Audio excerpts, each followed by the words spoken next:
लिखे तो इंसान त बेवफ़ा इंसान बेवफ़ाई करे वियो हाणे असां ॾे वापसि अचण जे लाइ मिनथूं थो करे छा उनखे असां वापसि आणी सभ खां पहिरियों त मां इहे लेक्चर पहिरियों बि ॾेई चुको आहियां मां वरी बि ॾियांव थो बेवफ़ा इंसान जॾहिं बेवफ़ाई करे वेंदो आहे न तव्हांखे वॾी तकलीफ़ ईंदी आहे उन वक़्त में तव्हांखे हिकु ज़ख़्म पैदा थींदो यादि रखो इंसान ज़िंदगी चंद ॾींहंनि जी अथव पंहिंजे मथां रांदि न खेॾायो जीअं रांदि खेॾाईंदो न अॻिला रांदीको सम्झी तव्हांखे पिया यूज़ कंदा जेके तव्हांजी लाइफ मां निकिरी विया तव्हां उन्हनि खे माफ़ु करे छॾियो तव्हां उन्हनि खे बचके छॾियो बाक़ी सलाम दुआ रखो बाक़ी उहा न रखो जेका पहिरियों तव्हां में हुई उहा रखंदो न त यादि रखो उहो इंसान तव्हांजे ज़ख़्मनि खे अञा वधाए वेंदव पहिरियों तव्हांखे ज़ख़्म घटि ॾेई वियो हाणे ज़ख़्म न ॾींदव हाणे डायरेक्ट तव्हांखे क़बर जे हवाले करे ईंदो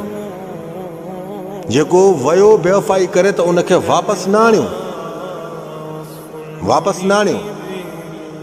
मां हक़ सच जी थो ॻाल्हि कयां मूंखे अलाह जी ज़ात बाबरकात जी ॾाढो हिसाब किताब बि ॾियणो आहे छो ज़िंदगी 4 ॾींहंनि जी आहे अॻिलनि जा रूप कहिड़ा आहिनि अॻिलनि जा रंग कहिड़ा आहिनि अॻिला छा सोचे ईंदा आहिनि तव्हांजे लाइ वार कीअं कयूं वार करण जो सोचे ईंदा आहिनि अहसासु उन्हनि खे न थींदो आहे जीअं अहसासु हुजे न त पहिरियों तव्हांखे छो बेवफ़ाई करे छॾे वञनि तव्हां पंहिंजी सुहिणे तरीक़े सां ज़िंदगी गुज़ारणु चाहियो त अलाह जो ज़िक्र कयो ला इलाहा इल्लल्लाह ला इलाहा इल्लल्लाह ला इलाहा इल्लल्लाह इहे इंसान तव्हांजे क़रीब ई न ईंदा अल्लाह जो कसम मां ग़लति ॻाल्हि नथो कयां मूंखे अल्लाह जे दरबार में हिसाब किताब ॾियणो आहे अल्लाह जे आॾो मूंखे पेश थियणो आहे हक़ ऐं सच जी ॻाल्हि आहे जेको तव्हां सां पहिरियों ई दगाबाज़ी करियो पहिरियों ई तव्हांखे तकलीफ़ ॾेई वियो बाद में ॿीहर ईंदो छा उहो तव्हांखे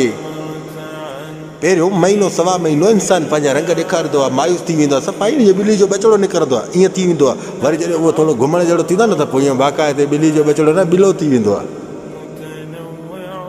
पोइ इहे इंसान हलंदे हलंदे हलंदे हलंदे इहे पंहिंजा इहे साॻा वरी ॻाल्हियूं यादि थींदियूं वरी साॻा सूर यादि थींदा वरी तकलीफ़ थींदी पोइ हुन में तव्हां ग़लति एक्शन खणी विझंदो पोइ तव्हां घणो माना